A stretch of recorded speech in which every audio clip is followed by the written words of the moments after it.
पूर्ण परमात्मा पाप कर्म दंड को भी काट सकता है। अभी तक जिस भी संत व महापुरुष से मिले, उन्होंने यही बताया कि पाप कर्म फल भोगने से ही समाप्त होगा। वो प्रभु कौन है जो पाप कर्म को काट देता है, वो काल के बंधन से छुड़वा देता है। उसका क्या नाम है, पूजा की विधि क्या है? कृपया अवश्य सुनिए जगत गुरु तत्वदर्शी संत रामपाल जी महाराज के अमृत वचन।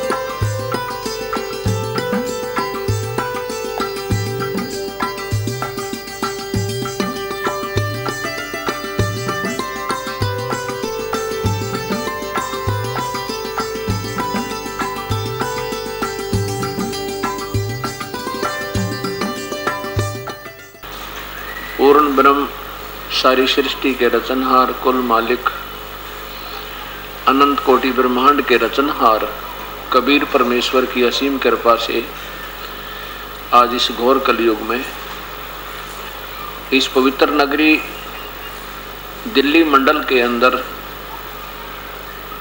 ये 6 अप्रैल सन 2004 से सत्यनारायण कथा प्रारंभ हुई। जिस नगरी के पुण्य उदय होते हैं उसमें ऐसे शुभ समागम शुरू हुआ करते हैं, और जिन पुण्यात्माओं को ऐसे शुभ समागमों में आने का सुअवसर प्राप्त होता है वो बहुत ही पुण्यकर्मी प्राणी होते हैं। कहा है सकल पदार्थ हैं जगमाही, पर कर्महीन नर पावे नहीं। असंख्य युग बीत गए, हमने यही काम करते करते हम ही मर जाते हैं, लेकिन ये काम समाप्त नहीं होते। एक सत्संग में आने में रुचि नहीं बनती तो हमारी कर्महीनता है, कुछ ज्ञानहीनता है। हम सोचते हैं कि कहीं हमारा आज का काम खराब ना हो जावे, नौकरी पर ना जाऊं तो तनख्वाह कम हो जावे, व्यापार में ना जाऊं तो घाटा पड़ जावे, मजदूरी ना करूं तो आज के 100 रुपये चले जाएंगे। ये हमने जब ज्ञान होगा जब हम सत्संग में आएंगे। ऐसे ही एक भक्त से दास ने प्रार्थना की, क्या वो रिक्शा चलाया करता और हमने गाय भैंस रखी हुई थी, उसके लिए मैं कुछ बिनौड़े लेने गया था। मेरे पास स्कूटर था और रिक्शा में वह बिनौड़े डाल दिए और उसको साथ साथ में स्कूटर पर चल रहा था। तो मैंने उसको काफ़ी समझा भी, दो भगवान का भजन करा करो, ऐसे वहाँ सत्संग है, सत्संग में आइयो। जब ये दास सत्संग नहीं करता था तो रिक्शा वाला कहता है जी पेट क्यों कर भरे, कैसे भरेगा अगर मैं सत्संग में आऊँगा तो, बच्चे भी हैं, मजदूरी करके खाना करके ही तो खाना पड़ता है। मैंने कहा भी दिन में मजदूरी कर ले, शाम में आ जाना, रात का भी सत्संग होता है। तो बोला क्या रखा है जी, किसने देखा भगवान, टाइम कौन लगता, मुझे समय नहीं लगता। 2-3 बार प्रार्थना की, आखिर में नाराज हो गया, कहने लगा जी मैं नहीं आ सकता, समय नहीं मेरे पास सत्संग आने का। अच्छा भाई, अब क्या हुआ उसके साथ, वही रास्ते में एक छोटी सी नाली थी, जैसे पानी निकालने की होती घरों की, वो दूसरी गली में चला गया गलती से। मैं एड्रेस बता के आगे आ गया था अपने घर पे। वहाँ क्या हुआ, उस नाली में रिक्शा का झटका वटका लगकर पहले तो रिक्शा पड़ी, उसके पैर के ऊपर दोनों बोरी रिक्शा दोनों पड़ गई और टांग टूट गई। टांग टूट गई तो पता लगा भी वो रिक्शा वाला ऐसे चोट लगी, वो आपका बिनौले लेकर आया था, दूसरी गली में चला गया गलती से। उसको उठू के लाए, फिर उसकी वो प्लस्तर करवाया।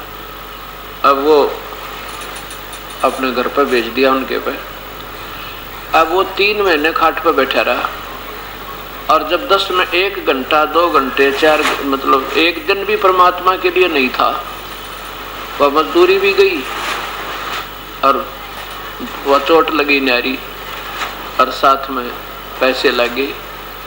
तो जब हमें ये समझ में आ जाएगी कि परमात्मा की शरण में जाने से ऐसी घटनाएं भी टलती हैं और परमात्मा राजी हो जाए तो हमारे सारे काम भी ठीक हों, भविष्य भी अच्छा हो।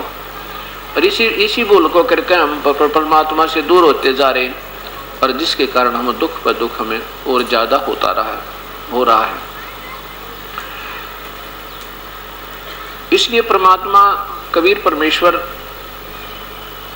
अपनी कृपा से शुभ समागम किसी पवित्र क्षेत्र में करवाते हैं, हमारे जैसे दास की ड्यूटी लाके, और आप जैसी पुण्यात्माओं को अपने मूल ज्ञान का, अपने मूल स्थान का, वास्तविक कर्म का ज्ञान कराने के लिए। परमात्मा बहुत दयालु है। वो परमेश्वर कबीर साहब वो कुल मालिक है, सारी सृष्टि का रचनहार है, वो बड़ा दयालु है और हम सभी उसी की आत्मा है। अब हम इस काल का फंस गए, इस ब्रह्म का, और इसने हमारे साथ बड़ा बदसलूक किया हुआ है।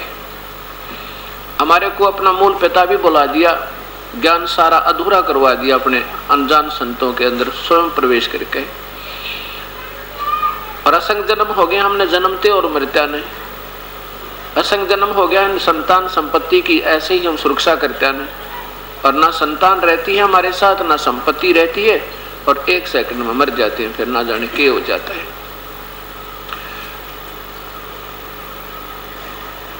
एक समय ये दास सत्संग करने जाता था पंजाब में, 2nd संडे का, द्वितीय रविवार को। तो वहाँ हमारे सेवकों ने, वहाँ हमारे गुरुदेव का एक आश्रम बना हुआ है। गुरुदेव जी के शरीर सतलोक गमन करने के उपरांत इस दास ने कि वहाँ उन संगत की प्रार्थना पे ड्यूटी लगी थी सत्संग करने की। तो वो सेवकों ने कहा, अपने एक रिश्तेदार आ गया उनका, और उसको कहा कि आप कल सत्संग सुन के जाना। शुक्रवार को आया था, वो शनिवार को जाने लगा। तो उन्होंने कहा कि आप कल रविवार है और 10 से 12 सत्संग होगा, आप सत्संग सुन के जाना। वो कहता जी सत्संग तो हम सुनते हैं, वहाँ टीवी पर भी सुन लेते हैं, ऐसे भी जाता रहता हूँ मैं सत्संग को तकरीबन। तो हमारे सेवकों ने कहा कि सत्संग बहुत सुने होंगे, परंतु आपने ये सत्संग और सुन लो एक बार। तो उसको नहीं समझ में आई, कहने लगा नहीं मुझे बहुत आवश्यक कार्य है, मेरा चंडीगढ़ जाना है। मैंने, पंजाब की बात है, तलवंडी भाई पंजाब में, फिरोजपुर जिला से। वो कहने लगा मैंने चंडीगढ़ जाना है और वहाँ पर मुझे बहुत आवश्यक कार्य है, किसी पार्टी से मेरा कांटेक्ट होना है, और उसमें उस अनुबंध में मुझे लगभग 5 लाख रुपए का बेनिफिट होगा, और वो संडे को आएंगे। संडे को 1 बजे आना, उन्हें रविवार को 1 बजे आना है। तो हमारे सेवकों ने कहा कोई बात नहीं, 10 से 12 सत्संग सुनो, उनको फोन कर देंगे, 2 घंटे इंतजार कर लेंगे कि ऐसी बात है, और आप 10 से 12 सत्संग सुनोगे तो 2-2.5 घंटे में चंडीगढ़ पहुंच जाओगे, 2-2.5-3 बजे तक पहुंच जाओगे, क्या बात है। नहीं माना, कहने का भाव ये है, नहीं माना। कहने लगा आपको क्या मालूम मेरे व्यापार का। चल पड़ा। अंबाले के पास आके एक बजरी का ट्रक खड़ा था, उसके पिछला कोई डिफेक्ट हो रहा था, पिछले 4 टायर निकाल रखे, पिछले नीचे जैक ला रखा था, और बजरी से भरा हुआ लोडी ट्रक, मारुति कार में पूरा परिवार, पूरी स्पीड में मारुति उस ट्रक के नीचे घुस गई और जैक हटके ऊपर गिर गया, एक सारे के सारे समाप्त हो गए। अब सर पर धर ले उस 5 लाख रुपया ने। क्या बताते हैं कबीर परमात्मा, कहते हैं राम नाम कड़ुआ लगे, राम नाम कड़ुआ लगे, ये मीठे लगे दाम, दुविधा में दोनों गए, भाई माया मिली ना राम। अगर वो सत्संग सुन लेते तो शायद यह दुर्दांत घटना ना घटती, क्योंकि परमात्मा की शरण में आने से आई टड़ा बला और जय मस्तक में सूड़ी होगा कांटे में टल जाए। हम परमात्मा के संविधान से बहुत दूर हो गए, और जिनको किसी देश के संविधान का ज्ञान ना होता वही लोग दोष वही करते हैं, वो लोग वही पाप करते हैं वही कानून भंग करके फिर सजा पाते हैं। इसलिए हम परमात्मा के संविधान से दूर होने से दोषी होते जा रहे हैं और डर नहीं लग रहा हमने जो हम क्रिया कर रहे हैं ये शास्त्र विरुद्ध है, कानून के विरुद्ध है, तो हमें इसकी सजा भी उठानी पड़ेगी। इसलिए परमात्मा कबीर परमेश्वर कहते हैं कि परमात्मा की भक्ति करो, कबीर हरि की भक्ति करो, तज विषयों रस चोज, और बार बार ना पाओगे ये मनुष्य जन्म की मौज। वह पृथ्वीपति चकवे गए जिनके चक्र चलंत, पृथ्वीपति सारी पृथ्वी के राजा भी चले गए जो शासन करते थे, और उनके साथ कुछ नहीं गया। जो उनके साथ जाना था उसका उन्होंने ध्यान नहीं दिया। क्या बताते हैं? कबीर हरि के नाम बिना ये राजा र सब हो, मिट्टी लगे कुमार के घास न डाले कोई। देख कितना कष्ट बनेगा उस प्यारी आत्मा राजा को। क्या बताते हैं कि राजा से ज्यादा सुख सुविधा युक्त और राजा से समर्थ आम व्यक्ति नहीं है, और जब राजा भी भक्तिहीन पशु बनेगा तो आम व्यक्ति का कहाँ ठिकाना। इस एक के उदाहरण में हमने सारा समझ लेना चाहिए। और अगर राजा भी प्रभु की भक्ति करे, सत मार्ग का ज्ञान हो जा, तो राजा तो प्रजा का पिता होता है और भी अच्छे ढंग से प्रजा का पालन कर सकता है, अपनी भक्ति भी कर सकता है, जनता का एक अच्छी दुआएं लेकर के श्रद्धा का पात्र भी बन सकता है। और बहुत से राजा हैं जिन्होंने भक्ति भी की और प्रजा का पालन भी किया। जब परमात्मा साथ हो जाता है तो हर इंसान की बुद्धि भी ठीक रहती है, श्रद्धा रहती है, बुराइयां कम होती है, उपद्रव समाप्त हो जाते हैं, तो राजा का राज सुचारू चलता है। हम परमात्मा से दूर होकर अपनी राजनीति के आधार पर, अपनी श्यानपत के आधार पर, ना जाने राजा अपने राज्य को बचाने के लिए और के जुल्म कर दे और फिर उस जुल्म का उसने भोग भोगना पड़े। और होना वही है जो उसके मस्तिष्क में, राजा वही बनेगा जिसके भाग में लिख रखा है, दूसरा बन नहीं सकता, तो सिर पटक ले। इसके लिए फिर बुराई भी क्यों करे, प्रभु पर छोड़ दे, प्रयत्न करे, ठीक है, नहीं सूत बैठा तो उसकी रजा समझे। ऐसी जब भावना हमारे अंदर हो जाएगी तो परमात्मा हर इंसान के साथ हो जाता है जो उसकी सतमार्ग पर उसके संविधान से चलता है। अब वो राजा जो भक्ति नहीं करेगा तो फिर क्या होगा? गधा बनेगा, और गधे के साथ क्या सलूक होता है सबको मालूम है। क्या सलूक होता है कि नीचे से कुम्हार पजावा लगाता है, पजावा उसमें यानी एक लोकल ब्रिक किलन होता है, उसमें नीचे से कच्ची ईंटें उसके बोरे में डाल देता है, 2.5 मन, और वो चढ़ता 50 फुट की ऊंचाई पर, और वहां कच्ची उतारता है और पक्की फटाफट उसके आमा फिट करके उसको धक्का दे देता है, चल।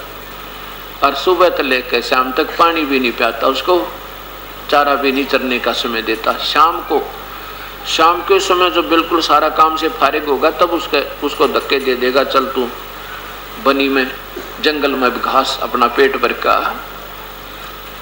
अब देखो उस गधे की कमर पे जख्म हो जाता है और जख्म के ऊपर वो कोरस सैंड यानी ईंटों का वो रेत आकर उस पर गिरता है, और ऊपर से वजन से फिर ऐसे उसके ऊपर ऐसे रगड़ लगती है, ऐसे घर्षण होती है, उसकी आंखों से पानी पड़ता है। अब उसके वो विवश हो गया। अब जैसे किसी के जरा सी कोई खरोच आ जाए और उसके ऊपर कपड़ा भी लग जाना, आंखों में का पानी आता है, इतना पीड़ा होती है हाथ में। और उस समय जब वो राजा था उसने सोचा भी नहीं होगा कि ये कहानी बिगड़ेगी, ये जुल्म होगा तेरे साथ, क्योंकि समय पर रोटी मिले, अच्छी बढ़िया व्यवस्था होगी, 1000 आदमी से लूट मारनी होगी, के जरूरत भगवान की। तो इसका ज्ञान हमें सत्संग में आने से होगा, सत्संतों के विचार सुनने से होगा, बार बार रह कर सुनने पड़ेंगे।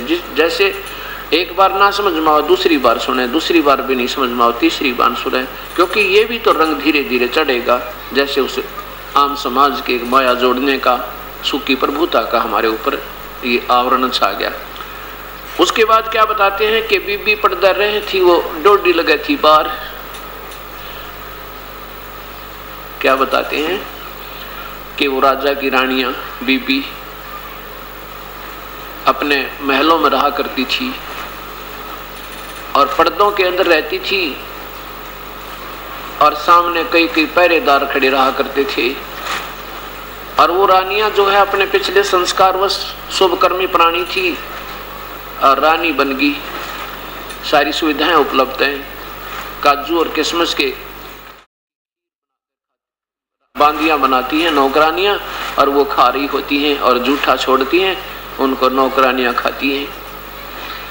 और दिन में 3-3 बार सूट बदले, ना मेरा कितने गार श्रृंगार करें। और उन नादानों को ये सत्संग ना सुनने से क्या दुर्गति होगी, ये संत बताते हैं, परमात्मा बताते हैं कि बीबी पर्दे रहे थी, ये डोडी लगे थी बार, अब गातू गाड़े फिरती है वो बनकुतिया बाजार। वो पर्दे की सुंदरी सुनो संदेशा मोर, अब गातू गाड़े फिरती हैं वो करें सरा में शोर। वो पर्दे की सुंदरी वो रानियां जो पर्दों में रहा करती थी और कति पूरा और श्रृंगार में रहा करती थी, बढ़िया एडी से लेकर चोटी तक अपना सारे वस्त्र पहने रहा करती थी। परमात्मा का नाम ना लेने से, सत्संग में ना आने से उसको ज्ञान नहीं हुआ कि ये तेरी मलाई तुझे ही मिली है और ये पिछले जन्म में कभी पुण्य किए थे, आज तुझे भगवान ने दे दिए और आगे की तैयारी नहीं कर पा रहे हो तो वो पिछली पूंजी समाप्त होकर निर्धन हो जाता है ये प्राणी।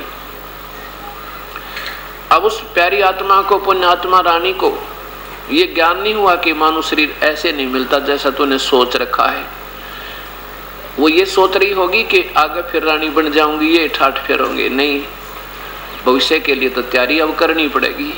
जैसे जमींदार फसल बीज के कणक गेहूं की और उसको काट के तैयार करके परिपक्व करके अपने ठेकों में डाल लेता है और उसके बाद उसी से खाना प्रारंभ कर लेता है। अगर आगे का ना बीजेगा, इसी प्रकार प्रिपेयर नहीं तैयार करेगा तो पिछले ठेके में जब तक वो गेहूं चल रहा है तब तक तो उसने ठाठ लगे और जब वो ठेके में खत्म होगा ना, जब देखिए भूखा मरे, परिवार भी मांगता फिरे उसका। ऐसे ही हमारे पिछले पुण्य संस्कार जहाँ जमा करा के आए थे भगवान के दरबार में, उसने हमें मानव शरीर में उनका सब भोग दे दिया। अब हमने ये लग रहा है कि ठाठ हो रहे हैं, शाम ने गुट्टी ला ले, दिन में रात ने सिनेमा देखे, दिन में बकवाद गड़े, ताश खेलने। हमने ये सोच रखा बस ऐसे मौज होगी मानव शरीर की, नहीं, इसके एक श्वास की कीमत बहुत ज़्यादा है। जब यह समझ में आ जाएगी, एक श्वास भी आप खाली नहीं जाने दोगे, या ईश्वर की चर्चा करोगे, या कोई धार्मिक पुस्तक पढ़ोगे, या सत्संग में आओगे, या अपना भजन करोगे, सब बकवाद छूट जाएंगी। जब ये सही हृदय में प्रभु की यथार्थ ज्ञान समा होगा तो क्या बताते परमात्मा, फिर वो कुतिया बन गई वो रानी और धर्मशालाओं में सराय में जाती है वो कुतिया, नी वस्त्र फिर रही है, उसने कौन साड़ी पहनावे, समय पर टूक नहीं। और सराय में यानी धर्मशालाओं में जाती है, वहाँ अतिथि लोग रास्ते चलते आकर रुका करते थे, वहाँ खाना खाते थे।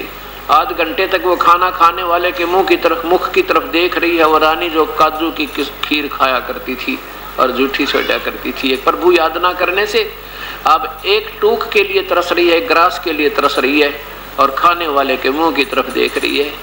अब वो खाने वाला अपने मुंह में डाला, वो सोचा तेरी तरफ आओगा, और वो भी लास्ट में कोई भगवान आत्मा छोटा सा ग्रास डाल भी देता है तो 10 ग्राम रेता बालू रेत वो साथ खा रही है वो राजा की रानी। ये संतों के विचार प्रभु की दी हुई का ज्ञान है, इसको ऐसा वैसा नहीं हमने सोचना चाहिए, क्योंकि हम ये सोचते हैं किसने देखा आगे का वही जिन्होंने दिखाई देता था उन्होंने तो आगे का बता दिया भविष्य का। अब अंधे ने क्या पता आगे क्या है, तू किधर जा रहा है, आंखों वाले बताओ।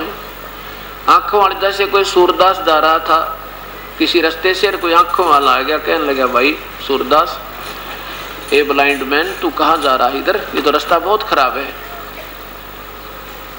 इधर मत जाइए, तो बहुत भयंकर बियाबान यानी जंगल है, इसमें बहुत खूंखार प्राणी रहते हैं, तुझे मार डालेंगे, खा लेंगे, और इस जंगल में घुस गया तो तुझे रास्ता नहीं मिलेगा, पटक कर मर जाएगा। अब वो अंधा कहे किसने देखा है, देखी जाएगी, या कोई बात हुई, अंधे ने दिखा नहीं, आँखें वाले की मानने नहीं तो मर कुएं में पड़ गए। अब संत तो आँखें वाले थे, हम अंधे, हमने तो सिर्फ ये संसारिक सुख और अपना रोजी रोटी रोजगार से हमने घुटी और वही बीड़ी से ताश ये दिखाई नहीं देता। और संतों ने की आंखें थी, उन आगे क्या बता रखा है, बेटा ये भक्ति नहीं करोगे तो बहुत भविष्य में तुम्हारी हानि होगी, और बहुत कष्ट आएगा तुम्हारे पे। तो हमने उन आंखों वाले महापुरुषों की बातों को मानने में फायदा है। हम तो ज्ञानहीन हैं और वो ज्ञान योग युक्त थे, वो परमेश्वर की प्यारी आत्मा या खुद परमेश्वर आए, हमारे भले के लिए कहा उन्होंने। और अब हम उनकी बातों पर विश्वास नहीं करेंगे तो हमें हानि होगी। अब क्या बताते हैं कि उस रानी ने जब पहले तो ये बात समझ में आई नहीं, पहले तो ये सोचा नहीं कि वास्तव में यह कहानी ऐसी खराब हो जाएगी, और जब ये सचमुच बात बिगड़ गई अब क्या बने उसका। वो पर्दे की सुंदरी सुनो संदेशा मोर, अब गा तू गाड़े, यानी नी वस्त्र फिर रही है वह करे सरा में शोर। नक बेसर नक पे बनी वह पैरें थी हार हमेल, और सुंदरी से कुतिया बनी भाई सुन साहिब के खेल। नक बेसर यानी अच्छे गहने पहरा करती थी। नक बेसर नक पे बनी वह पैरें थी हार हमेल, 9-9 लाख के गहने पहरा करती थी वो रानियां, और सुंदरी से कुतिया बनी भाई सुन साहिब के खेल। देखो परमात्मा की कैसे रजा है कि जो परमात्मा के संविधान को तोड़कर मनमर्जी से चलते हैं उनके साथ ये कष्ट होते हैं। इसलिए परमात्मा बताते हैं कि राम नाम रटते रहो जब तक घट में प्राण, और कभू तो दीन दयाल का भनक पड़ेगी कान। श्वास उश्वास में नाम जपो भाई फिर था श्वास मत खो, और ना जाने इस श्वास का फिर आवन हो कि ना हो। अब प्रसंग चल रहा है कि भगवान की भक्ति करो, प्रभु को याद करो।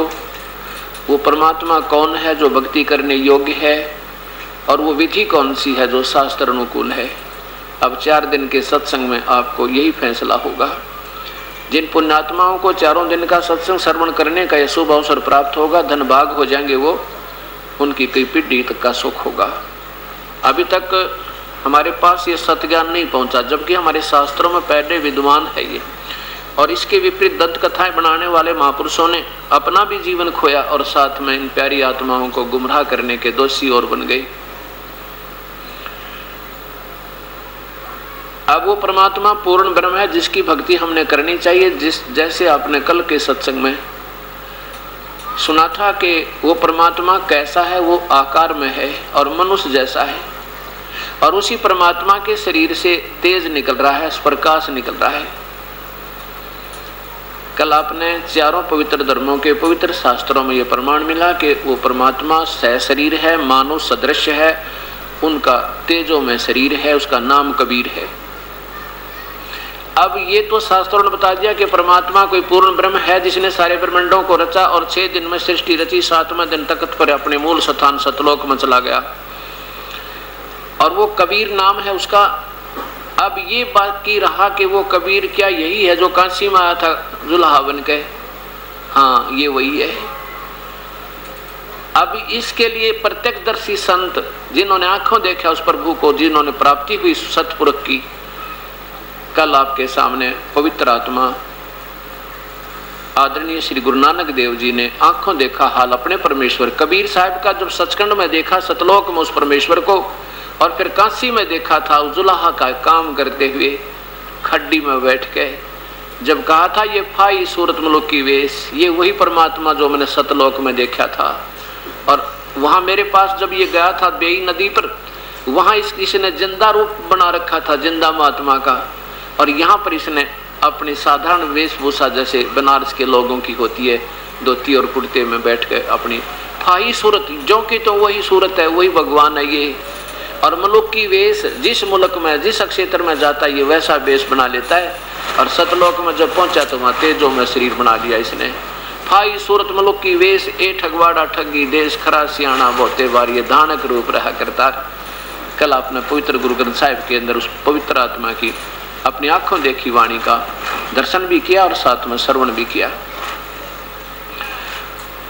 ए ठगवाड़ा ठगी देश, ठगवाड़ा ठगी देश कैसे कि ये किसी को ये भेद नहीं लगने देता कि मैं पूर्ण ब्रह्म हूं। ये जैसे प्यार में कहा करते हैं ना, ए ठगवाड़ा ठगी देश। और खरा सियाणा, इसको ऐसा ना समझो ये तुमने क्या गंवार सा लगता है ये जुलाहे के रूप में, खरा सियाना, बहुते भार माने ऐसा नहीं है जैसे तुमने एक जुलाहा दिखाई दे है कि यूजलेस आदमी नहीं, बहुत बहार यानी बहुत वजनी, बहुत कीमती है ये, यानी बहुत ही इसकी वैल्यू है, ये परम पिता है। खरा सियाना बहुते भार ये धानक रूप रहा करतार, मैं कीता न जाता हराम कोर। अपने आप को लताड़ रहे हैं नानक जी, क्योंकि जब कहते हैं ना मैंने आपके साथ बहुत अपशब्द भी कहे, आपके बारे में बहुत ही उल्ट सुलट सोचा, जब आपने कहा था ब्रह्मा विष्णु महेश पूर्ण शक्ति नहीं है, और आपने बताया था कि तो काल है ज्योत निरंजन जिसकी तुम भक्ति करते हो एक ओंकार की, तो मैंने आपके बारे में बहुत अपशब्द भी कहे थे और उल्ट पुलट सोचा था। हे प्रभु मुझे माफ करना। कहते मैं कीता न जाता हराम खोर, वो किया मुँह देसा दुष्ट चोर, और नानक नीच कह विचार। अपने आप को कितना अधीन कर रहे हैं नानक जी के, नानक नीच कह विचार। होय होय, अपने आप को नीच कह रहे हैं परमेश्वर के सामने कि मैंने आपके साथ बदव्यवहार किया था। नानक नीच कह विचार ये धानक रूप रहा करतार, कि मैं सोच समझ कर बता रहा हूं तुमको, ये वास्तव में परमेश्वर ये काशी में बैठे एक परमात्मा की प्यारी आत्मा चशमदीन गवाह का आपके सामने प्रमाण हुआ कि काशी में आए हुए ही ये कबीर परमेश्वर हैं जो पूर्ण ब्रह्म सतपुरख है। अब उसके साथ साथ आपको और प्रमाण देते हैं। एक जब कबीर परमेश्वर काशी से 120 वर्ष अपनी लीला करके मानुष सदृश शरीर की या मानुष जैसी लीला करके चले गए थे सह शरीर, उसके लगभग 200 वर्ष के उपरांत वही परमात्मा छुडानी में हरियाणा प्रांत में एक, अब जिला झज्जर है, पहले रोहतक जिला था, उसमें एक छुडानी गांव है छोटा सा, उसमें गरीबदास नाम के एक महापुरुष का वहां पर जन्म हुआ। जब वो 10 वर्ष के हुए गरीबदास जी, तो उस समय वो पाली जाते थे, पाली यानी गवाले थे, गायें चराया करते थे। गरीबदास जी का मूल गांव करौथा जहाँ पर दास का आश्रम है, लेकिन छुडानी में उनके मामा थे, नाना जी थे, और नाना जी का कोई बच्चा औलाद यानी पुत्र नहीं था, केवल पुत्री थी, अर्थात गरीबदास जी के मामा जी नहीं थे, केवल माता और मौसियाँ थी। उनके नाना जी ने गरीबदास जी के पिता श्री बलराम जी को अपना घर जमाई के रूप में वहाँ रख लिया था। उनके नाना जी का नाम चौधरी शिवलाल था और श्री शिवलाल जी के 2500 बीघा जमीन थी, और उनके वारिस फिर गरीबदास जी बने थे। तो जब वो छोटे से थे 10 वर्ष के, सन 1717 में गरीबदास जी का जन्म हुआ, आविर्भाव हुआ, और सन 1727 की बात है जब ये वहाँ पर कबीर परमेश्वर का दर्शन हुआ प्रत्यक्ष रूप में, मनुष्य जैसे रूप में, ज्यों का त्यों। ये गरीबदास जी और साथ 10 वर्ष के और साथ में अन्य कुछ बड़े बड़े पाली गवाले भी वहाँ सामूहिक रूप से गायें चराने जाया करते थे, और गरीबदास जी के अपने ही नाना जी के खेतों में ये गायें चरा रहे थे। छुडानी से एक कबलाना गांव है 2 किलोमीटर की दूरी पर, उसमें को रास्ता जाता था कच्चा, उस रास्ते के ऊपर ही एक जांटी का पेड़ था, जांटी का पेड़, और फागुन सुदी द्वादशी की बात है, फाल्गुन सुदी द्वादशी वहाँ वो गायें चरा रहे थे। दोपहर का समय था, 10, 11, 12 बजे का समय था। तो वो पालीगण इकट्ठे होकर के उस जांटी के पेड़ के नीचे बैठे थे, गायें कुछ बैठी थी, कुछ चर रही थी। उसी समय वो परमेश्वर पूर्ण ब्रह्म आए और उनको आकर के राम राम कहा। सब पालियों ने कहा आओ राह चलते, राम राम, बैठो बाबा जी। उस समय भी उस परमेश्वर का स्वरूप जिंदा महात्मा के रूप जैसा था। जिंदा महात्मा, मुसलमानों में एक जिंदा महात्मा होते हैं, ऊपर एक टोप सा बनाते हैं, ऐसे गोल गोल चोटे का, लंबा सा चोटा होता है उसका टोप का, और एक ओवरकोट होता बिल्कुल जैसे ये कमीज सा पहन रखा है, ऐसे काले रंग का, और एक ही होता नीचे तक, बस वो पहना होता, उसको जिंदा महात्मा कहते हैं। उस जिंदा महात्मा के रूप में वो पालियों के पास, ग्वालों के पास आकर खड़े हुए परमेश्वर। तो सभी ने खाना खा लिया था, कुछ खाना खा रहे थे, तकरीबन कुछ एक ने खाना खा लिया था, कुछ खा रहे थे। तो उन्होंने कहा कि आओ महात्मा जी भोजन पाओ। कबीर साहब ने कहा भी नहीं, खाना तो मैं खा कर आया हूँ। कौन से गांव से आए हो? कि मैं सतलोक से आया हूँ। ये सतलोक कहाँ है आपका? कहाँ से है ये गांव? कि यहाँ से 16 शंख कोस की दूरी पे है। अच्छा ले दूर होगा भाई, आजा फिर रोटी तो खाओ। अग्नि खाना नहीं खाता भाई, दूध तो पी लो जब, क्योंकि पहले अतिथि सेवा बहुत होती थी और कहा करते थे देखो दूध तो अपने पीना ही पड़ेगा, ऐसे आग्रह किया उन्होंने। तो परमात्मा ने कहा भी ठीक है, दूध पिलाना चाहते हो तो दूध पीऊंगा, पर मैं पीऊंगा ऐसे जैसे मैं कहूँगा, ऐसे पिलाओगे तो पीऊंगा, नहीं तो नहीं पीऊंगा। अब बताओ, जैसे कहोगे वैसे पिला देंगे। कि कंवारी बछिया का दूध निकालो, वो पीऊंगा। कंवारी बछिया, गाय की बच्ची का, यानी जो ब्याई ना हो कभी भी, उसको कंवारी कहते हैं। तो वो जो सियाने पाली बड़े बड़ी उम्र के थे, वो कहने लगे बाबा जी आप मजाक करते हो, फिर आपकी दूध पीने की नीयत नहीं है, अब तो मजाक करते हो। कंवारी गाय कभी दूध देती है बच्ची? कहाँ दूध देती है भाई, दूध देवेगी वह कंवारी बच्ची। तो उसमें वो छोटे से 10 वर्ष के बालक गरीबदास जी खड़े हुए और जाके एक कंवारी बच्चिया को पकड़ के ले आए। देखो महाराज जी, ना इसका बच्चा है ना इसके सतन है, ये दूध कैसे देगी? कबीर साहब बोले कि जो तुम्हारा ये पानी वाला पात्र है ना, इसको खाली करो और इसके नीचे रख और देख बताऊं कैसे दूध देवेगी। अब जो ही उसने गरीबदास जी ने वो पात्र उसके सतन के नीचे कर दिया, बच्चा था जैसे बच्चे की तरह चाह सा चढ़ता है, और परमात्मा ने कबीर साहब ने ऊपर थपकी लगा दी उस गाय की कमर पे। इतने लंबे लंबे सतन हो गए, दूध सरवन लग गया उसमें से, और जब वो पात्र भर गया दूध बंद हो गया। लेके गरीबदास यानी 10 वर्ष के वो बच्चे पहुंचे, ले बोले महाराज जी दूध पियो। कबीर साहब ने आधा पी लिया, आधा पी करके कहा कि ले भाई बच्चों पा लियो, तुम भी पी लो, ये अमृत है, ये यहाँ का दूध नहीं है, ये सतलोक तो आया है। अब दूसरे जो सियाने पाली थे ना, समझ बड़े बड़े थे, वह बोले हम ना पीवा, ये पाप का दूध है, उठ कर चले गए दूर। और उस गरीबदास जी से कहा ले बेटा तो पी ले। गरीबदास जी बोले ला महाराज, आपका जो अमृत, आपका जो मीठा दूध हमने कद कद मिला है। आधा गरीबदास जी ने पिया, आधा परमेश्वर ने। फिर गरीबदास जी को कबीर परमेश्वर समझाने लगे बेटा भक्ति करा करो भगवान की, ये मानव शरीर बार बार नहीं मिलता।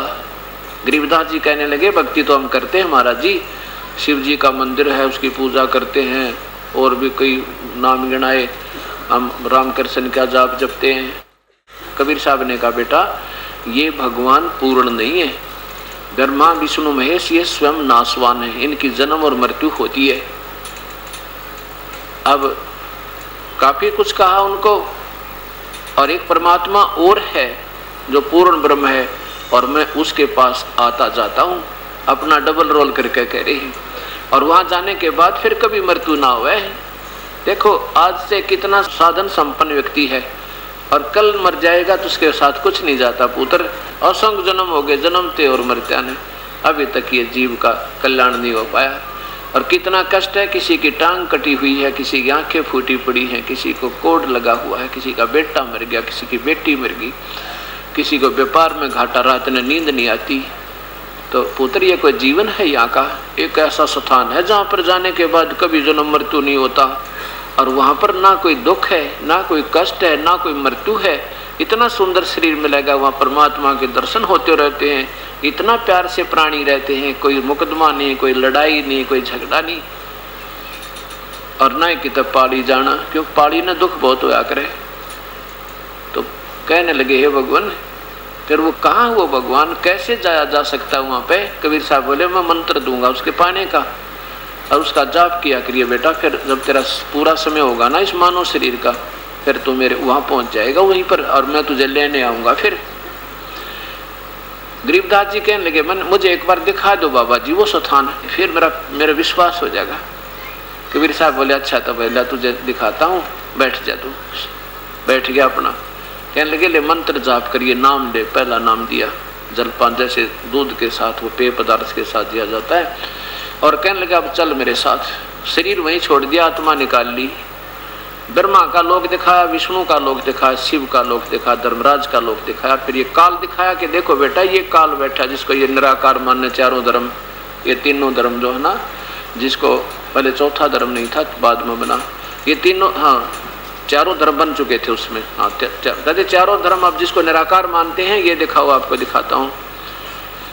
ये बैठा वो काल ज्योत नरेंद्र, जिसको ओंकार कहते हैं, जिसी को मुसलमान बेचून कहते हैं और ईसाई उसे फॉर्मलेस गॉड कहते हैं, आकार रहित तो भगवान। ये देखो ये बैठा आकार में, और जैसे अर्जुन को दिखाया था उसने अपना रूप, ये वही काल है, ये बैठा यहाँ पर। और ये तपतशिला दिखाई, देखो बेटा यहाँ पर 1 लाख प्राणियों को, मानव शरीरधारियों को रोज खाता है यहाँ पर गुण कहिए। इसके लिए इसने अपने तीनों पुत्रों ब्रह्मा विष्णु महेश की ड्यूटी ला रखी है। ब्रह्मा शरीर पैदा करवाओ बच्चे, और विष्णु जी यहाँ पर सती थी प्यार, इनमें एक दूसरे में मोह ममता पैदा करके रोके रखे, और शिव जी मार कर यहाँ भेज देता है। और फिर वहां जब जाते हैं तो ये काल बैठा है अंतिम स्थल पर। कहाँ पर? बिल्कुल 21वें ब्रह्मांड के अंत में। ये देखिएगा, ये काल यहां बैठा है इस 21वें ब्रह्मांड के आखिर में। ये ज्योत निरंजन काल के 21 ब्रह्मांड का लघु चित्र, ये तपतशिला है, और ये काल यहां बैठा है इस स्थान पे, और यहां आता है इस बहुत बड़ा क्षेत्र है, ये बहुत बड़ा, और यहां बैठा है इस द्वार के ऊपर। ये 11वां द्वार है। ये अभी तक हमने 10वां द्वार का जो है ना रट लगा रखी थी, ये 11वां द्वार है। यहाँ ये काल बैठा है, और यहाँ जब ये किसी को नहीं जाने देता, इसको इतना भय रहता है कि कोई निकल ना जाए, इसने रोक रखा जैसे पशु रोक लिया करते हैं। और जब परमात्मा कबीर साहब के सतनाम, सच्चे नाम का, सतनाम कोई जाप नहीं है, उस वास्तविक मंत्र का जाप जिस प्राणी के पास है, तो वो इसके सिर पर पैर रख के काल वहां जाते ही उस मंत्र के सामने, जिसके पास सही मंत्र है उस मालिक का, इसका सिर नीचे हो जाता है। कबीर परमात्मा के सामने जाते ही उसका काल का ऐसे सिर नीचे हुआ, और कबीर परमात्मा ने और गरीबदास जी ने उसके सिर पर पैर रख के, और इस अब नीचे ऐसे सिर पर पैर रख के, और फिर इस दुर्सुराग को पार करके सतलोक गए। अब वहां जाकर क्या देखा गरीबदास जी ने कि परमात्मा कबीर साहब ने अपना दूसरा जो तेजों में वास्तविक रूप है, क्योंकि एक सिद्धि बहुचोले धार है, एक सिद्धि ऐसी होती है नाना रूप बनाए जा सकते हैं। तो उस परमात्मा ने कबीर साहब वास्तव में वहां आगे वास्तविक रूप जो उनका है, करोड़ सूर्य मिला दे करोड़ चंद्रमा, ऐसा तेज है उस प्रभु का, मतलब एक रोमकूप का उससे भी ज्यादा तेज है। इतना तेजों में शरीर में सामने विराजमान हो गए, उस तख्त पे अपनी आसन पर विराजमान है। और दूसरे रूप में जिंदा महात्मा वाले रूप में गरीबदास जी के साथ जा रहे हैं, वो छोटे से बच्चे के साथ। और क्या देखा वहां जाकर के कबीर परमेश्वर ने चवर उठाया और अपने ही दूसरे उस तेजों में शरीर पे ऐसे चवर करने लगे प्यार से, श्रद्धा से। अब गरीबदास जी ने सोचा कि भगवान तो यो है जो तख्त पर बैठा है, और ये बाबा जी तक कोई इसका सेवक होगा जो इसकी सेवा कर रहा है। इतने में क्या हुआ कि वो तेजों में शरीर खड़ा हुआ और जिंदा वाला शरीर तख्त पर विराजमान हुआ, और वो जो तेजों में शरीर था प्रभु का, वो अपने ही दूसरे स्वरूप जिंदा वाले रूप पर ऐसे चवर कर रहा है जैसे सेवक सेवा करे। अब गरीबदास जी ने सोचा भी भगवान इस बाबा जी पर सेवा कर रहा है, क्या बात है। इतने में वो तेजों में शरीर और उस जिंदा महात्मा के शरीर में समा गया। अकेले वही रूप, केवल जो नीचे दर्शन दिए थे वही रह गया, और चंवर स्वयं ऊपर घूम रहा है, ऑटोमेटिक ईश्वरीय शक्ति है। अब गरीबदास जी को ये सब कहानी बताई परमात्मा ने, बेटा तुम मेरी आत्मा हो और तुम अपनी गलती से काल के साथ चले गए। उसने 70 युग और 64 युग 3 बार तपस्या करके ये 21 ब्रह्मांड मेरे तो मांग रखे, और तुम इसके साथ अपनी नादानी के साथ चले गए। मेरे से तुम दूर हो गए, तुम मेरे बच्चे हो, मेरी आत्मा हो, चाहे कोई हिंदू है, चाहे मुसलमान, चाहे सिख या ईसाई, ये सब मेरे बच्चे हो। और काल तुम्हें नारे नारे करके आप पर लड़ा रहा है, ये डिवाइड एंड रूल करके तुम्हें दुखी कर रहा बेटा, अपनी भक्ति करके तुम मेरे पास आ जाओ। गरीबदास जी कहने लगे भगवान मुझे यहीं रख लो, प्रभु मत भेजो वहाँ काल के लोक में। हे परमात्मा वहाँ तो कति जुल्म हो रहा, आग लगी पड़ी है 21 ब्रह्मांडों में, कोई प्राणी को सुख नहीं, ब्रह्मा विष्णु महेश को सुख नहीं। श्री राम बन के आए थे विष्णु जी, एक सांस भी सुख का नहीं ले पाए वो बेचारे यहाँ पे। और श्री कृष्ण आए थे वही विष्णु अवतार, सारा जीवन दुख में रहा उस प्यारी आत्मा का। कैद में जन्म हुआ, मामा दुश्मन हो गया, कभी शिशुपाल मारे, कदे चाणूर मारने आवे, कदे जरा सिंह के साथ लठम लट्ठा, अंत में फिर पारदी से मारा गया, आपस में कट कर मर गए, 56 करोड़ यादों का विनाश हो गया। हे भगवान वहां ना भेजो, मुझे यहीं रख लो। तब कबीर परमेश्वर ने कहा देखो बच्चा ऐसे नहीं रख सकते हम, तुम स्वेच्छा से वहां गए हो और तुम्हारे ऊपर काल का ऋण गणा हो गया, असंख्य योग हो गए तुमने उसके उस जहाज में घूमते नहीं, क्योंकि ये पृथ्वी भी एक जहाज की तरह घूम रही है और इस पर हम बैठे हैं, उसी का दिया हुआ सफल आहार अनाहार जल पान और जितनी वायु का सेवन हम उसी की कर रहे हैं। और हम छोटा मोटी साधना करते हो तो वहाँ स्वर्ग में खा करके उसको जीरो हो जाते हो, ऐसे तो मृत्यु और जन्म के चक्कर में पड़े हुए हो। वापस तुझे जाना होगा और मैं तुझे सतनाम दूंगा, बाद में आऊँगा 4 महीने पीछे या 6 महीने के बाद तुझे सतनाम दूंगा। ये तो पहला मंत्र जाप कर और फिर तुझे सारनाम दूंगा बेटे, तेरे ऊपर हरदम पंजा रखूंगा अपना, और तू आप भी भक्ति करना और सारे औरों को भी बताना, और फिर पूरी कमाई करके उसका ऋण मुक्त होकर तू यहाँ आ सकते हो, नहीं तो यहाँ रख नहीं सकता मैं तुम्हें, ये नियम है। उधर से क्या हुआ, गरीबदास जी तो अपने परमात्मा के चरणों में जा गए हुए हैं। उधर से जब काफी देर होगी, वो गरीबदास जी का शरीर, वो 10 वर्षीय बच्चा ऐसे बैठा है, आंखें खुली हैं लेकिन बैठा है जो का तो शरीर समाधि की तरह। तो कुछ जो दूसरे पाली थे उन्होंने 1-2 घंटे पाछे देखा कि भाई ये उठ नहीं रहा, क्या बात है। आकर कहने लगे भाई खड़ा हो, क्योंकि वो लड़की का लड़का था। कोई भांजा कह रहा है, कोई गरीबू कह रहा है, कहते गरीबू खड़ा हो और तेरी बारी आ गई गायें घेरने की। अब नहीं बोला, एक बार आवाज लगाई, 2 बार, फिर पकड़ के हिलाया, कहने लगा खड़ा हो भगत जी, उठेगा कि नहीं आज तू। अब ऐसे ही हिलाया तो वो लुढ़क गया, क्योंकि उसमें आत्मा तो थी नहीं, केवल कवर था। अब उनको वो भय हो गया कि तो मर गया भाई। मर गया किस कारण से, क्योंकि इसने जो है वो जंतर मंत्र का दूध पी लिया, इसलिए मर गया। अब गांव में भागे आए, गांव में आके बता लड़की का लड़का मर गया, लड़की के लड़के की मृत्यु होगी। रानी नाम था, उस श्रीमती रानी नाम है उस था माता जी का, और वो अकलौते पुत्र थे, 10 वर्ष के हो गए थे, वो भी 12 वर्ष के बाद शादी के गरीबदास जी का जन्म हुआ था। तो दोनों माता और पिता सुनकर अपने इकलौते पुत्र की मृत्यु को बेहोश हो गए, चक्कर आ गया। फिर क्या होता है कि गांव वाले वहां गए, उस 1.5 किलोमीटर की दूरी पे खेतों में, वहां से फिर उस शव को लाए, फिर उनके करोथा गांव से उनके हकीकी बुलाए, इतने वो प्रोसीजर शुरू किया उन्होंने उसकी अंतिम संस्कार करने का।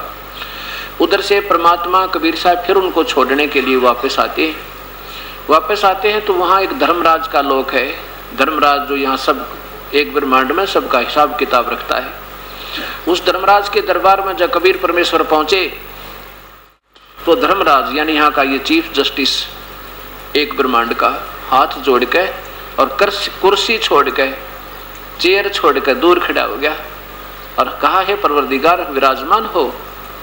और जैसे उच्च अधिकारी निम्न कर्मचारी पर डांट लगाता है, उसको अपने समर्थता का प्रतीक और आदेश देता है, ऐसे परमेश्वर कबीर साहब उस प्यारी आत्मा गरीबदास जी को साथ लिए उस धर्मराज को डांट लगा रहे हैं।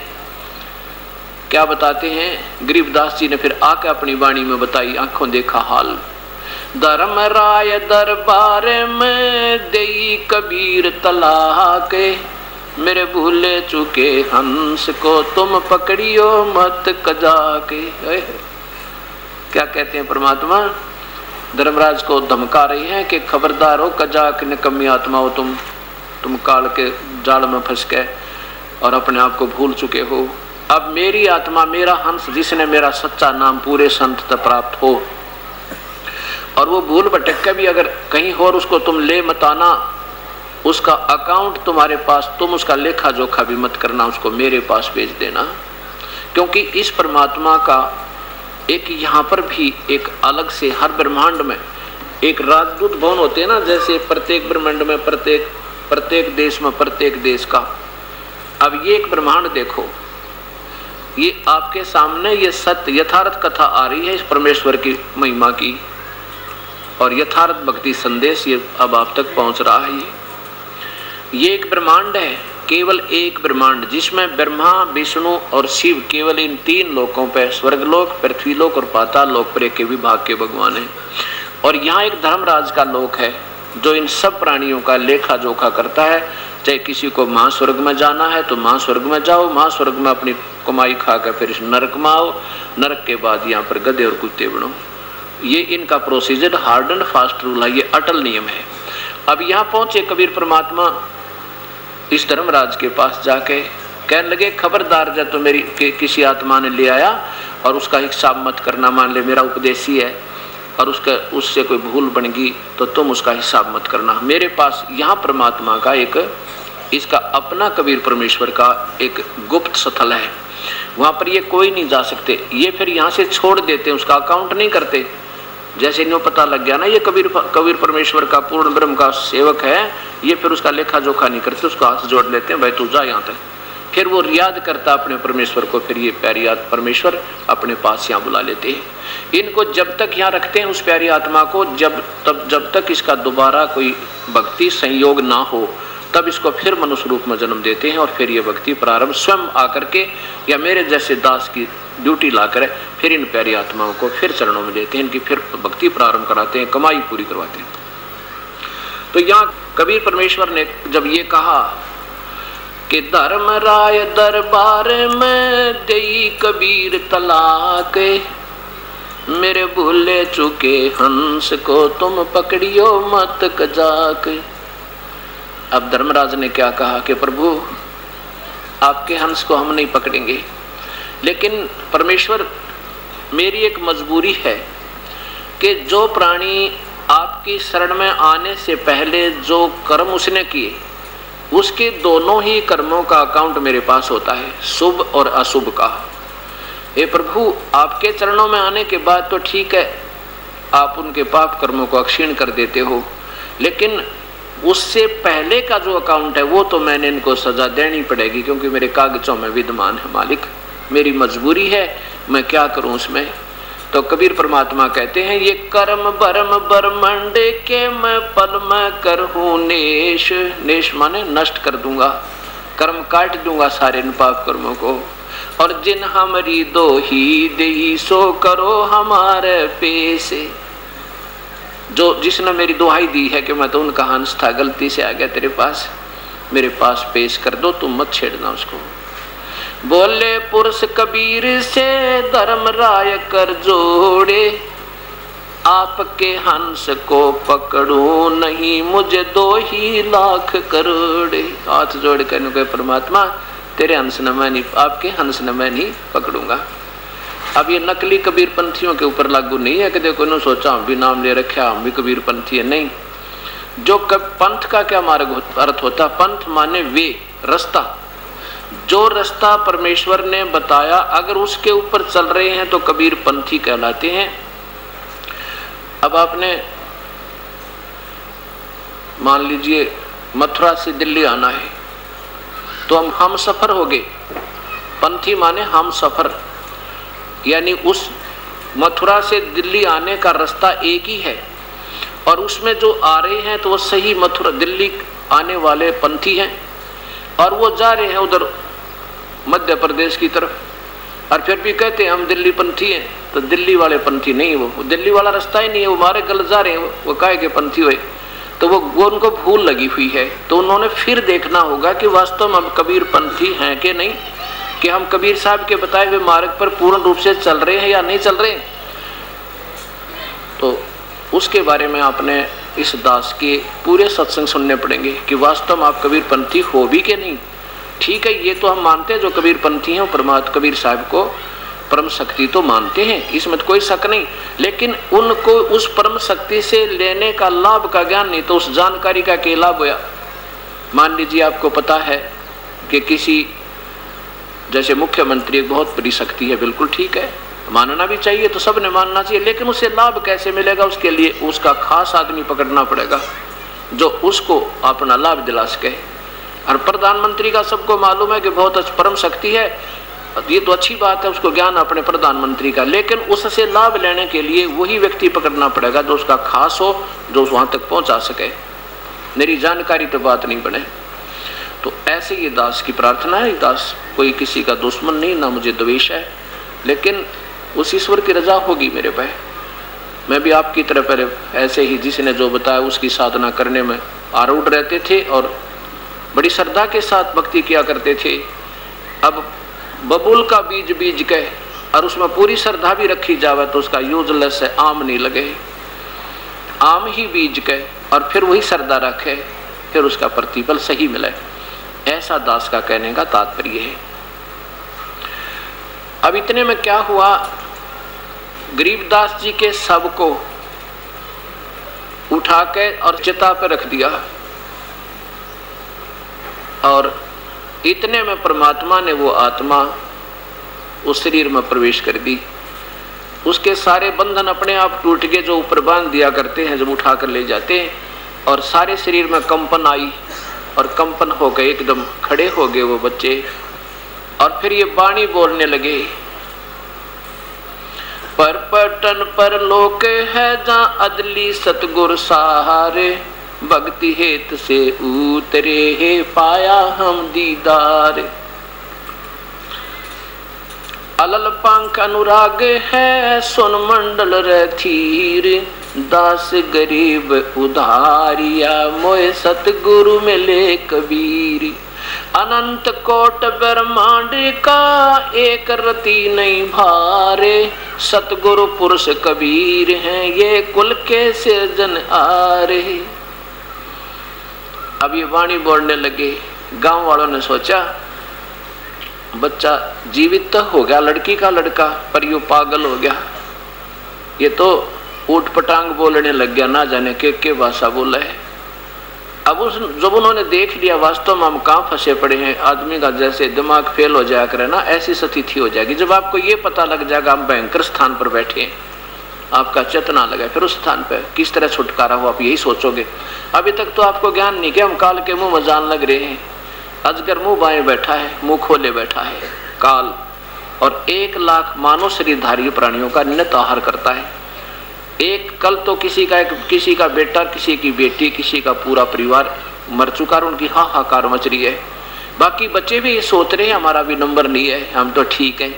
और यहाँ तो कहते हैं कबीर साहब, झूठे सुख को सुख कहे ये मान रहा मन मोद, ये सकल चबीना काल कहा कुछ मुख में कुछ गोदे। सकल चबीना काल का आहार है ये काल का, सब यहाँ पर कुछ मुख में वो तो खा चुका और बाकियों को खिला रहा है, पाल रहा है। तेरा कार है, तेरी कोठी है, तो लूट ले दुनिया ने, है मौज कर ले सारी, और कल ना पता किस टाइम बात बिगड़ जाए उसकी भी, फिर कुछ भी कोई ना, कुछ भी नहीं हमारे हाथ में। जब इन बातों का हमें ज्ञान होगा तब हम यहाँ से बिल्कुल एक ही दिशा उस परमेश्वर में रहेगी। ठीक है, अपना संसारी काम भी करेंगे और डरते डरते करेंगे, भगवान कहीं कर्म ना बिगड़ जाए, किसी की आत्मा दुख ना जा, हमारी भक्ति हीन ना हो जाए। फिर तो ऐसी स्थिति आएगी। एक बार गुरु नानक देव जी को जब ये सच्चा ज्ञान हो गया था, परमेश्वर के दर्शन हो गए थे, तब वो मायूस रहने लगे और भगत जनों से पूछने लगे, महाराज जी, है नानक देव जी, आप कभी प्रसन्नचित्त नजर नहीं आते हो, बहुत ही दुखी सा मन रहता है, आप कभी खुश नहीं दिखाई देते। क्या कहने लगे कि ना जाने काल की कर डारे और किस विध ढल जा पास आवे, और जिनाते सरते मौत खुड़क दी उन्होंने केड़ा हंसावे। जिन पर 24 घंटे तलवार चले ना, मेरा कौन से का नंबर कब आ जा, बेटे का, बेटी का, भाई का, बहन का, कुंबे के परिवार का। फिर भाई क्या किस चीज की हंसी यहाँ पर, किसकी खुशी मनाऊं। जैसे गुजरात के अंदर 26 जनवरी सन 2000 का वो दुखदायी दिन आज भी हृदय से भूला नहीं जा रहा। सारा देश गणतंत्र दिवस की खुशी मना रहा था और दो मिनट के अंदर वही बिल्डिंगें जिनको बनाते बनाते सारा जीवन खो दिया था, भगवान याद नहीं किया, उस संपत्ति जोड़न में उन्हीं के नीचे दब के वो विनाश को प्राप्त हो गए। ये काल का खेल है भाई। क्या बताते हैं, झूठे सुख को सुख है ये मान रहा मनमोद, इसमें खुशी माने फिर है। मेरी कोठी होगी, मेरी दो मंजिल की 3 मंजिल की कोठी बना ली, कार होगी, फैक्ट्री लगा दी। कहते इसने तो सुख मान गया नादान, ये तो झूठा सुख है, ये तो आपको धोखा देने के लिए बहका रखा है इस काल भगवान ने, कि ताकि इसको भगवान याद ना आवे और अपना जीवन व्यर्थ करके ये मानव शरीर को फिर 84 में चला जावे, ताकि ये फिर मेरे उस परमात्मा को ना पाले जिस जहाँ जाने से इसका जन्म मृत्यु छूट जावे। इसका ये मुख्य उद्देश्य यही है। तो क्या कहते हैं गुरु नानक देव जी के ना जाने काल की कर डारे किस विध ढल जा पासावे, और जिन्हां सरते मौत खुड़क दी उन्होंने केड़ा हंसावे। फिर किसी ने कहा भगवान क्या आप कभी भी प्रसन्न नहीं होते? होता हूँ प्रसन्न। कब होते हो? कि साध मिले साड़ी शादी होंदी विछड़ जा दलगीरी वे, अखदे नानक सुनो जहाना मुश्किल हाल फकीरी वे। कि खुश होते हैं जब हमारे भक्त आत्मा सत्संग होता है, ये प्यारी आत्मा आती है, साध मिले साड़ी शादी होंदी, शादी माने खुशी, और विछड़ जब ये चले जाते हैं फिर बैठ कर वही रोना हो जाता है। साध मिले साड़ी शादी होंदी विछड़ जा दलगीरी वे, अखदे नानक सुनो जहाना मुश्किल हाल फकीरी वे। तो इस प्रकार अब गरीबदास जी के अंदर वो वास्तविकता का ज्ञान होने से फिर ये वाणी बोलने लगे, लेकिन इस वाणी को गांव वाले ना समझ सकते क्योंकि वो बेचारे अशिक्षित और अपरिचित उस परम पिता से। तो माता पिता ने, गांव वालों ने सोचा भाई चलो लड़की का लड़का जीवित तक हो गया, पर हो गया मैं पागल हो गया। ये तो बात ना, लड़की इसको देख देख कर अपना जीवन अपनी शांति रखेगी, अपना जीवन पूरा कर लेगी, इसकी आत्मा ना दुखेगी। जैसा भी बावला है बावला सी, पर लड़की का दिल डटा रहेगा। ऐसे 3 वर्ष बीत गए। बहुत से साधु संतों को भी दिखाया, जंतर मंतर भी करवाए, झाड़े भी लवाए कि लड़का ठीक हो जाए, दवाई भी दवाई, वैद्यों को दिखाया। एक दिन एक दादू पंथ, दादू जी भी कबीर साहब, दादू जी को स्वयं कबीर परमेश्वर मिले थे, एक बूढ़ा बाबा इसी जिंदा महात्मा के रूप में। और जब दादू जी 7-8 वर्ष के थे, बाहर गली में खेल रहे थे, गांव से थोड़ा सा बाहर, तो वहाँ ये परमेश्वर कबीर साहब पहुँचे और उस प्यारी आत्मा से मिले दादू जी से, और बताई ऐसे जैसे गरीबदास जी से वार्ता की। तो दादू जी भी ने कहा कि बाबा मुझे भी अपना सतलोक दिखा दो, क्योंकि परमात्मा ये चाहते हैं कि एकाध को मैं यथार्थ ज्ञान दे दूँ ताकि हजारों को समझा दे, और अपना गवाही देवे खूब ठोक ठोक के मेरी। तो कबीर साहब कहने लगे भाई ठीक है, पहले आप उपदेश लो मेरा। दादू जी बोले जी ठीक है। उन्होंने क्या किया कि बेटा ये पान का पत्ता लिया, पान का पत्ता तोड़ लिया, क्योंकि जैसे हम जैसे पत्तल होती है ना, पत्तल उनके पत्ते बना देते हैं ऐसे इस टाइप में। कहने लगे पान का पत्ता तोड़े, और परमात्मा अपने करमंड लोटा ले रखा था, उसमें अपना अमृत जल सबद शक्ति से उसके हाथ में वो पान के पत्ते पर वो जल डाल दिया। जैसे कटोरी में हम गिलास में पिला देते हैं ये अमृत, जो नाम लेगा, प्रोसीजर वही है। तो वहाँ गिलास गिलूस था कोई ना, बोले बेटा पान का पत्ते ने ऐसे कर ले गोल गोल सा, और ले ये अमृत और मंत्र सुन मेरा। पहला मंत्र दिया और वो जल पान के पत्ते को पानी पिला दिया, अमृत पिला दिया, और कहा कि अब चल तुझे मैं अपना वास्तविक लोक दिखाता हूँ। फिर इसी प्रकार 3 दिन लग गए दादू जी को, 3 दिन और 3 रात ऐसे बेहोश रहा। शरीर तो रहा लेकिन उसमें श्वास तो चलता रहा, आत्मा नहीं, उसमें होश नहीं रहा। आत्मा को निकाल ले गए, घरवाले उसने घर ठा लिया, लड़का वे बेहोश हो गया। अब श्वास चलता रहा इसलिए उसको फूका नहीं तो उसको दफना भी देते या कितना खत्म कर देते। कभी इसमें श्वास चल रहा है, देखो बेहोश रहा, परमात्मा उस आत्मा को ऊपर ले गए। एक ऐसी सिद्धि होती है कि शरीर को छोड़ दें, शरीर ऐसे हिलता रहता है और आत्मा अपना बाहर घूम आती है। तो उसमें क्या हुआ, 3 दिन और 3 रात ऐसे बीत गए। सारी व्यवस्था दिखाकर दादू जी को वापस छोड़ दिया। उसके बाद दादू जी ने उस परम पिता परमात्मा कबीर परमेश्वर की आंखों देखी महिमा गाई। क्या गाई? जो जो शरण कबीर के वो तिरगे अंत अपारे, दादू गुण के ता कहूँ भाई कहते न आवे पारी। उस परमेश्वर की कहते के महिमा गाऊं कबीर परमात्मा की, जो उसकी शरण में आ गए हो तो असंख्यों पार हो गए, बिना गिनती के पार हो गए, सतलोक चले गए।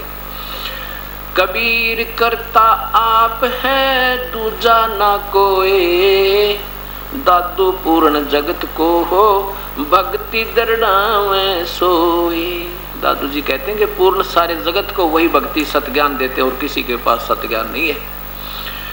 ठेका पूरा होवे तब सब कोई तजय शरीर, दादू काल चंपे नहीं जपे जो नाम कबीर।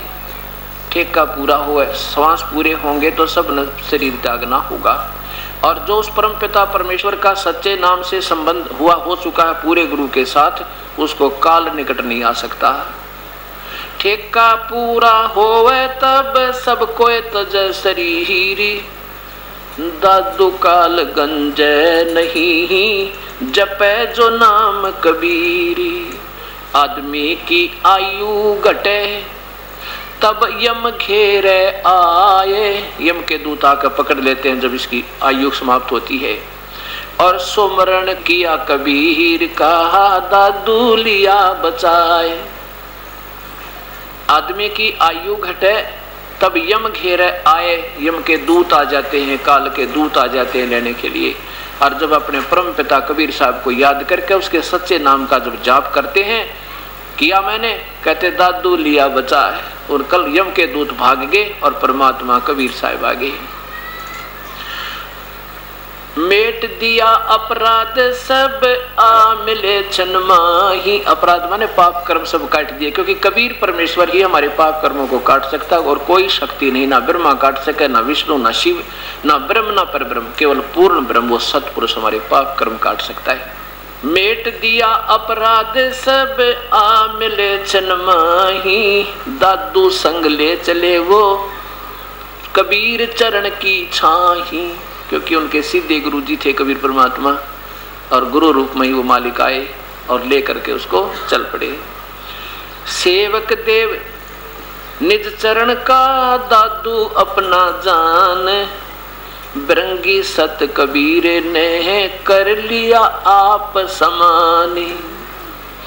दादू अंतर्गत सदा ये छन छन सुमरण ध्यान, वारो नाम कबीर पे है पल पल मेरे प्राण। अपने भगवान के ऊपर कहते हैं मैं पल पल अपने प्राण नो छावर करूं, ये परमात्मा कैसे दया करी, इसे कलयुग में मुझे आकर के संभाला आपने। सुन सुन साख कबीर की ये काल नवावे माथ, दन दन तीनों लोक में दादू जोड़े हाथ।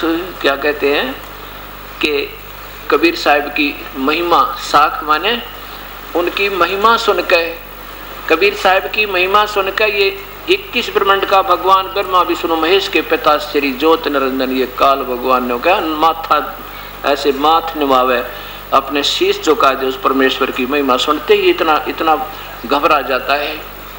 सुन सुन साख कबीर की ये काल निभावे माथ, दन दन तीनों लोक में दादू जोड़े हाथ।